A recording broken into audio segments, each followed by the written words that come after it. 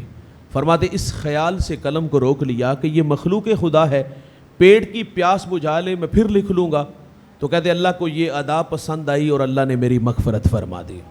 تیسری نصیحت فرمایا جابر بن سلیم جس سے بھی ملو تو خندہ پیشانی سے ملو۔ ہم لوگ سٹیٹس کو باہر رکھتے ہیں، مذہبی لوگ ہیں، غریب آدمی ٹائم لینے آ جائے تو ہم ٹائم نہیں دیتے معذرت سے، کوئی مسئلہ پوچھنے آ جائے تو ہم مسئلہ بھی نہیں بتاتے۔ بہاول نگر سے، چیچا وطنی سے، ملتان سے، بھائی ادھر اسلام آباد سے 500,000 کلومیٹر کا سفر کر کے ہمارے پاس آیا، نظر انداز کیوں ہوا؟ دینے کے لیے نذرانہ نہیں تھا، مسجد کی نکر میں بٹھا کے کہا یا حیو یا قیوم کے وظیفہ پڑھو. سالک جب راہ سلوک میں منازل طے کرتا ہے نا بھائی, یہ اس کی ضرورت ہوتی ہے. ایک سبق ختم ہوتا ہے تو دوسرا ختم ہوتا ہے تو تیسرا, یہ تو ملتا رہتا ہے. او بھائی وہ تو پچھلے ہفتے لے کے گیا تھا, وہ دوبارہ اچانک اس لیے آیا, وہ سمجھتا تھا کہ کندھا ایسا ہے جہاں سر رکھ کے رہوں گا تو میرے کچھ دکھ کم ہوں گے. وہ تو من کی کہانی کہنے آیا تھا, وہ تو کوئی دکھڑا سنانے آیا تھا, کسی نے دل دکھایا تو وہ پھپھولے دکھا. بھائی وہ تو آیا تھا دکھڑے لے کے, اس کو نظر انداز اس لیے کیا کہ اس کے پاس دینے کے لیے نذرانہ نہیں. لیکن تھوڑی دیر بعد ایک کلف لگے کپڑوں میں آیا, آگے پیچھے خدام, اور وہ سیدھا حجرے میں, اور اندر سے آواز آئی کہ آپ کسی کے ہاں پیغام بھیجتے, میں خود ہی آ جاتا. بتائیے گا اگر یہ رویے ہمارے ہوئے تو لوگوں کو دین کہاں سے ملے گا. میں آپ لوگوں سے بھی مخاطب ہوں, بھائی جان آپ اپنے ملازم سے اس طرح بات کیا کرو جس طرح اپنے بیٹے سے بات کرتے ہو. واصف علی واصف کہتے اپنے ماتحت کے ساتھ حسن سلوک یہ ہے کہ اسے اپنا ماتحت ہی نہ سمجھو. اور واصف علی واصف کا ایک اور جملہ لیجئے گا, آپ فرماتے بڑا آدمی وہ ہوتا ہے, ایک معیار میں نے اور آپ نے مقرر کیا. ہمارے ہاں ہمارے چشم تصورات میں بڑا وہ ہوتا ہے جس کے پاس دولت ہو, گاڑیاں ہو, بنگلے ہو. ہم سمجھتے یہ بڑا ہے. دولت تو اللہ کی تقسیم ہے بھائی, کسی کو زیادہ کسی کو تھوڑا. دولت سے انسان کبھی بھی بڑا نہیں ہوتا. وہ میاں صاحب تو ایک جگہ تنقید بھی کرتے ہیں, وہ کہتے ہیں بے وقوفاں دے نوکر ویکھے دانش مند سے آنے. دولت سے انسان بڑا نہیں ہوتا بھائی, یہ اللہ کی تقسیم ہے. واصف علی واصف کہتے ہیں بڑا وہ ہوتا ہے جس کی صحبت میں بیٹھنے والے لوگ خود کو چھوٹا نہ محسوس کریں. میں ایک دیہات کا رہنے والا ہوں. ہمارے دیہاتوں میں کچھ لوگوں کی گردن میں سریا نہیں گاڈر ہوتا ہے, اور وہ سارا دن اسی نشے میں گھومتے ہیں کہ لوگ ہمیں بڑھ بڑھ کے سلام کریں. کچھ لوگ طبیعتوں میں بے نیازی رکھتے ہیں, اور میں سمجھتا ہوں طبیعتوں میں اتنی بے نیازی تو ضرور ہونی چاہیے. ایسے متکبرین کے لیے کوئی گزر جائے تو وہ گزرنا دیکھا نہیں جاتا, اور پھر لوگوں سے پوچھتے ہیں یہ کتاب اتر ہے جداوی سی, تو سلام کر لے. کبھی عزت مانگنے سے عزت ملی ہے؟ عزت مانگنے سے نہیں بھائی, عزت دو گے تو عزت پلٹ کے آئے گی. میرے ٹیچر کہتے ہیں, سلیم دلاوری بہت بڑے شاعر حافظ طاہر کے شاگرد ہیں, وہ کہتے ہیں مٹی جے نہ مٹی تے رہی مٹی, مٹی مٹی تے راہ نجات بن گئی, ہستی ہیٹ رہ گئی یاد باقی, پیار کسے دا در سوغات بن گئی. عزت مانگنے سے نہیں ملے گی, عزت دو گے تو عزت پلٹ کے آئے گی. دسترخوان پہ ایک بہت بڑا مذہبی اسکالر بیٹھ کے کھانا کھا رہا ہے, باہر ایک جاروب جھاڑو دے رہا ہے, آواز دی بیٹا کھانا کھا لو, نظر اٹھائی, کانوں کا دھوکہ لگا. کون غریبوں کو منہ لگاتا ہے؟ غریب بھائی ہو تو بھائی نہیں منہ لگاتا, غریب بہن ہو تو بھائی منہ نہیں لگاتا, اور غریب بہن تو بھائی سے رشتہ لینے آ جائے تو بھائی کے تیور دیکھنے والے ہوتے. تیری جرت کیویں ہوئی, تو اپنی اوقات تے وے میری بیٹی نے 2 وقت دا کھانا نہیں دے سکتی. رازق ہم ہیں. بہنیں ولی بنا دیتی ہیں, بہنیں ماں کا روپ ہوتی ہیں, بہنوں کے بھائیوں کے لیے ہر وقت ہاتھ اٹھے رہتے ہیں. لیکن یہ ستم ہے, یہ اونچ نیچ, یہ غربت امارت کی کہانیاں ہمارے ہاں پائی جاتی ہیں. بھائی بھی اسی کے ہوتے جس کے پاس دولت ہو, بہنیں تو خیر. اس نے آواز دی, نظر اٹھائی, کانوں کا دھوکہ لگا, کون منہ لگاتا ہے؟ پھر آواز آئی, پتر کھانا کھا لے. ششت رو کے کہتا ہے مجھے کہا ہاں آپ سے کہہ رہا ہوں کھانا کھا لو. اس نے جھاڑو وہاں رکھا, دھوڑ لگا دی, اور بھائی تھوڑی دیر بعد واپس آیا, بیوی بچے ساتھ لے آیا. وہ کہتا ہے حضرت کھانا بعد میں کھائیں گے, ہم عیسائی ہیں, ہمیں محمد عربی کا غلام بنا دیجیے. یار اسلام پہ 3 گھنٹے کا لیکچر نہیں, دلائل نہیں, صرف 2 میٹھے بول. اور وہ کیا تھے کہ پتر کھانا کھا لے. دین نام ہی رویوں کا. میرے نبی عیدگاہ کی طرف تشریف لے جا رہے ہیں, سرے راہ کھلا میدان آیا, بچے عید کی خوشیوں میں مسرور تھے. ایک جانب کیا دیکھا گیا کہ ایک بچہ تن پہ پیرہن پھٹا, آنکھوں میں آنسو. حضور گزرے اور قدم روکے, فرمایا بیٹا آپ کیوں رو رہے ہو؟ شاید کہ حضور کو پہچان نہ سکا. عرض کرتا ہے فلاں غزوے میں میرے والد حضور کے ساتھ تھے, شہید ہو گئے, میں یتیم ہو گیا, والدہ بیوہ ہو گئی, ماں نے دوسرا نکاح کر لیا, ستیلے باپ نے مال پہ قبضہ کیا اور مجھے دھکے دے کے گھر سے نکال دیا. سنیے گا یار, حضور فرماتے بیٹا کیا تو اس بات پہ راضی نہیں کہ محمد تیرے باپ لگے, عائشہ تیری ماں لگے, فاطمہ تیری بہن لگے, علی چچا, حسن و حسین بھائی لگے. وہ بچہ کہتا ہے یہ رشتے میرے ہیں؟ کہا ہاں آج سے تیرے ہوئے. وہ کہتا ہے اگر یہ رشتے میرے ہیں تو مجھے اور کیا چاہیے. حضور اس بچے کو لے کے گھر آئے, کھانا لباس دیا, یار انگلی تھامی اور عیدگاہ کی طرف تشریف لے آئے. سرے راہ جب کھلا میدان آیا نا تو بچے پھٹی نگاہوں سے دیکھ کے کہتے او بھائی ابھی رو رہے تھے. اب فخر سے کہتا ہے بھوکا تھا کھانا ملا, ننگا تھا لباس ملا, یتیم تھا ابو جی محمد ملے, عائشہ ماں ملی, فاطمہ بہن, علی چچا, حسن حسین بھائی ملے. وہ کہتا ہے اب بھی میں روؤں؟ یہ ہے اخلاق, یہ ہے دین. امام راضی ایک یتیم کا تذکرہ کرتے ہیں, والد دنیا سے چلا گیا, ماں کے تن پہ جو قمیض تھی جگہ جگہ سے پھٹی تھی, ایک دن والدہ سے کہتے ہیں اماں اجازت دو چچا سے قمیض لے آؤں. ماں نے بتایا کہ بیٹا تو عرب کی روایت سے واقف نہیں, چچا قمیض نہیں دے گا, دھکے دے گا. بچہ تھا, ماں سے ضد کی, ماں نے رخصت دے دی. دستک دی جا کے چچا کے دروازے پر.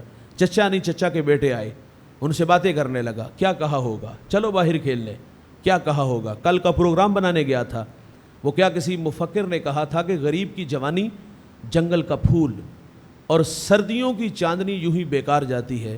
یار غریب کو تو جوانی میں بال سنوارنے کا بھی موقع نہیں ملتا. عید والے دن نہیں چھولے بیچ رہا, آلو چھولے بیچ رہا ہے, غبارے بیچ رہا ہوتا ہے, پاپڑ بیچ رہا ہوتا ہے. یہی کہا ہوگا نا کہ تمہاری چچی کے تن پہ قمیض جگہ جگہ سے پھٹی اور میں سوالی بن کے آؤں, قمیض دے دو. یہ باتیں ہو رہی ہیں. اتنے میں چچا آیا, اپنے بھتیجے کو دیکھا تو کیا آنکھیں نمناک ہوئی, دل میں گداز اترا, شفقت کے بازو پھیلے. جب بچھڑا بھائی یاد آیا, ہم نے پڑھا ہے دوست, اس نے عرب کی روایت نہیں توڑی. اس نے اپنے بچوں کو پچھلے کمرے میں بھیجا اور اپنے بھتیجے کو, یتیم کو دھکا دیتے ہوئے کہتا ہے منحوس پلٹ جا, کہیں تیری نحوست کی وجہ سے میرے بچے یتیم نہ ہو جائیں. آپ گینا دل ٹوٹ گیا, آنکھوں سے آنسو بہہ نکلے. میرے نبی فرماتے جب یتیم روتا ہے تو اللہ کا عرش بھی کانپ اٹھتا ہے. یہ دکھتا ہوا دل لے کے واپس پلٹا. سر راہ حضور کے غلام سے ملاقات ہوئی. کہا پتر کیوں رو رہے ہو؟ تو اس نے کہا مجھے عرب کی تلخ ہواؤں نے رلا دیا, یتیم ہوں اور چچا سے پھینٹی کھا کے آیا ہوں. کہا گھبراؤ نہیں, آ گیا ہے اس دنیا میں جو دکھیوں کے دکھ بانٹتا ہے, جو بے سہاروں کو سہارا دیتا ہے. وہ نبیوں میں رحمت لقب پانے والا, مرادیں غریبوں کی بھر لانے والا, وہ اپنے پراؤں کا غم کھانے والا, مصیبت میں غیروں کے کام آنے والا. کہا میرے نبی حرم میں جلوہ فراز ہے, جا بیٹا جو مانگو گے عطا ہوگا. گھر آیا, ماں نے کہا تجھے منع کیا تھا. کہا تو سچ کہتی ہے, یہ معاشرہ بڑا بے رحم معاشرہ ہے, لیکن سنا ہے اس شہر مکہ میں ایک شخصیت جھڑکتے نہیں, جو مانگو عطا کرتے. کہا کون ہے وہ؟ کہا زمانہ اس کو محمد صلی اللہ علیہ وسلم کے نام سے جانتا ہے. ماں چونک سی گئی, کہتی نہیں جانے دوں گی. کہا کیوں ماں؟ کہا سنا ہے پتر جو اس سے ملتا ہے وہ اپنی باتیں بھول جاتا ہے اور اس کے دین دھرم کو قبول کر لیتا ہے. تو کہا ماں میں نے قمیض لینی ہے, دے دیں گے ٹھیک, نہیں تو لوٹ آؤں گا. اجازت لی, حضور کی خدمت میں حاضر ہوا. مانگنے کے کچھ آداب ہوتے ہیں دوست. سائل ہمارے دروازوں پر آتے ہیں, کیا کچھ نہیں کہتے, سیٹھ صاحب, شیخ صاحب, مولانا صاحب, بچوں کو دعائیں, کاروبار کے لیے دعائیں, پھر مٹھی آٹا یا 2 آنے. تقاضا تھا یار, یتیمی کا داغ دکھاتا. تقاضا تھا یار, اپنوں کے رویے بتاتا. تقاضا تھا کہ سر راہ جو ملنے والے حضور کے غلام ان کا تذکرہ چھیڑتا کہ سنا ہے آپ رحیم بھی ہو, کریم بھی ہو, جو مانگو عطا کرتے ہو. اتنا کہنا چاہیے تھا, نہیں کہا اس نے. آگے کہتا ہے میں نے آپ کے دین کو قبول نہیں کرنا, میں آپ سے ایک قمیض لینے آیا ہوں. میری ماں کے تن پہ جو قمیض ہے وہ جگہ جگہ سے پھٹی ہے. حضور ناراض نہیں ہوتے یار, قمیض کے بٹن کھولتے ہیں, اتارتے ہیں اور اس یتیم کو عطا فرما دیتے اور پھر یوں بازو پھیلا لیے. فرمایا آجو بیٹا میں محمد کے سینے سے لگ جاؤ. بتائیے گا جو سینہ رسول اللہ کے سینے سے لگا ہوگا وہاں کفر ٹھہرا ہوگا؟ بھائی جس سے بھی ملو تو خندہ پیشانی, بلا امتیاز ملا کرو. یہ امیر ہے, یہ غریب ہے, یہ کمی ہے, یہ چودھری ہے. یہ بت ہم لوگوں نے بنائے. کچھ لوگوں کی طبیعت میں دل بری نہیں ہوتی یار, وہ ہاتھ ملاتے ہیں تو یہ پورے بھی نہیں ساتھ ملاتے. تو ایسے لوگوں سے ہاتھ ملانے کی ضرورت بھی کوئی نہیں. ہمارا کہنا کہ بلا امتیاز امیر غریب کمی چودھری, یقین جانا مسکرا کے ملنا شروع کرو تو آپ کو ایسا لگے گا کہ آپ کا پورا رینالہ خردی جو نا وہ مسکرا رہا ہے. ایک نصیحت میرے نبی نے یہ بھی فرمائی کہ جابر بن سلیم کسی کو شرمندہ نہ کرنا. ہم قدم قدم پہ کرتے ہیں. مسجد بازار کی نکر پہ ایک جھگڑا شور سنائی دی. اگر جم گٹھے میں بھی داخل ہوا, ایک دوسرے کو رسوا کر وجہ پوچھی. اس نے کہا قرض لینا. میں نے کہا ایسے زاویے میں سوال کرے, عزت نفس کا خیال رکھے. بعض لوگوں کی بری عادت بھی ہوتی, قرض لے لیتے ہیں واپس نہیں کرتے. میں نے کہا کتنا قرض ہے؟ کہتا ہے 150 روپیہ. برسر بازار اللہ کے بندے کو 50 لوگوں میں ذلیل کر دیا. یہ بازار کا ماحول ہے. اور مسجد کا ماحول دیکھ لو, کو بندہ نماز پڑھنے آ جائے نا, انتہائی معذرت سے ہمارے نمازیوں کے رویے بھی بڑے تلخ ہوتے ہیں.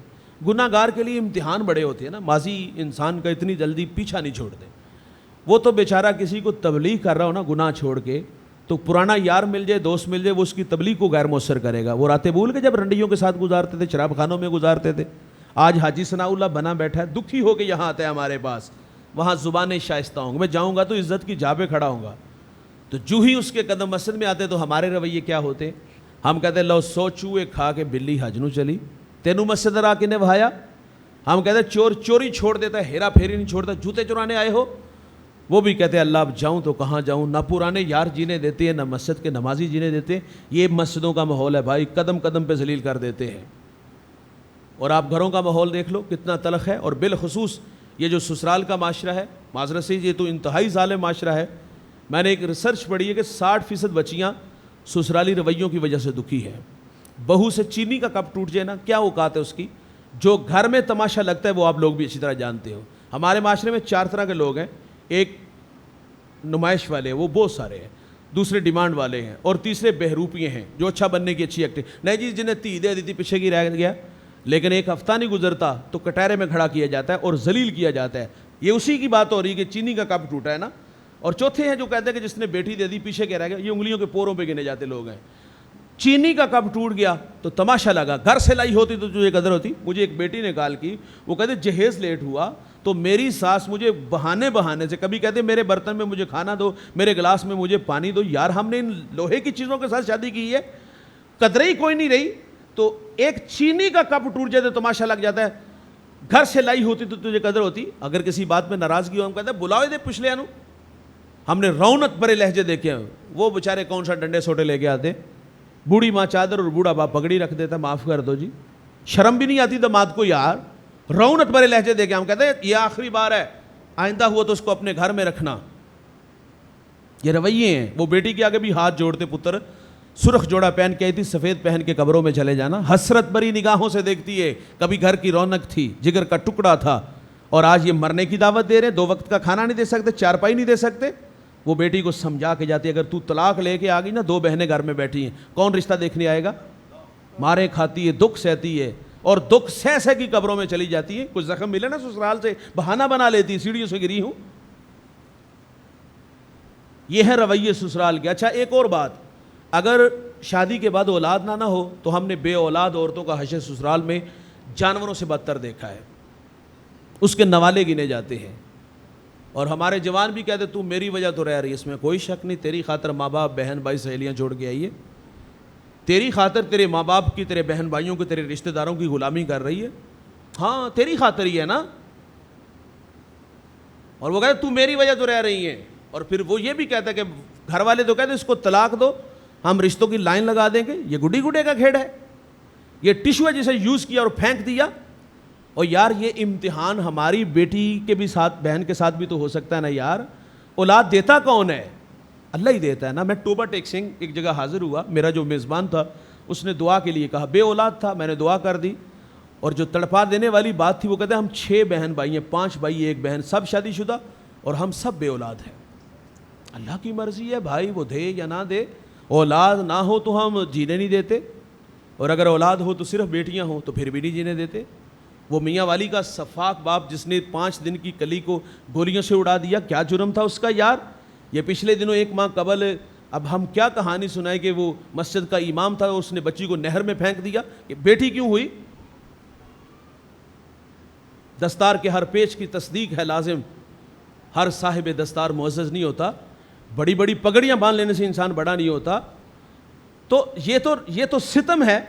اس امام مسجد نے بچی کو جو ہے نا وہ پانی میں پھینک دیا. وہ میاں والی کا صفاق باپ جس نے اپنی بیٹی کو گولیوں سے اڑا دیا. بیٹی ہو تو نہیں جینے دیتے ہم لوگ یار.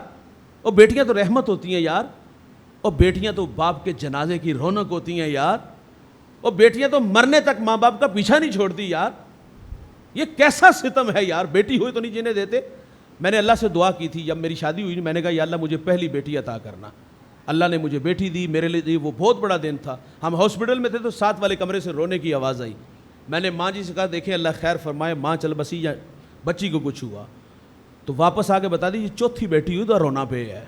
یار ہم تو ایک انگلی بھی نہیں بنا سکتے, تقدیر سے کیوں الجھتے ہیں؟ یہ اس کی مرضی ہے, وہ بیٹے دے, وہ بیٹیاں دے, وہ نہ دے. ہم کون ہوتے ہیں یار مخل ہونے والے؟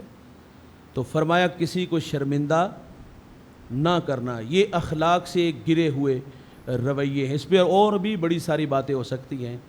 آج میرے حضرت نے قبلہ نے پہلے بتا دیا کہ میری طبیعت کا کوئی ایشو تھا, لیکن جتنا کہا سنا, اللہ ہم سب کو ان باتوں پہ عمل کی توفیق عطا فرمائے. آپ سب کو اللہ جزائے خیر عطا فرمائے. مولانا محمد وآلہ و اصحابہ وبارک وسلم علی۔ جو کہا سنا ہم سب کو عمل کی توفیق عطا فرما، سب کو دارین کی سعادتوں سے مالا مال فرما، قدم قدم پر حسنات عطا فرما۔ آج کی اس بزم کو جن بھائیوں نے دوستوں نے سجایا، ہم سب کو جمع کیا، اللہ ان کی محنت جستجو کاوش اپنی بارگاہ میں قبول فرما۔ علماء تشریف لائے، سرپرستی فرمائی، مان بڑھایا، ان شخصیات کا آنا تشریف لانا قبول فرما۔ علم و فضل میں، تقوی و عبادت میں برکت عطا فرما۔ اللہ سب کے گھروں میں میلاد النبی صلی اللہ علیہ وسلم کی برکتیں بیچ دے۔ صلی اللہ تعالیٰ علی النبی الامین وآلہ وصحبہ اجمعین۔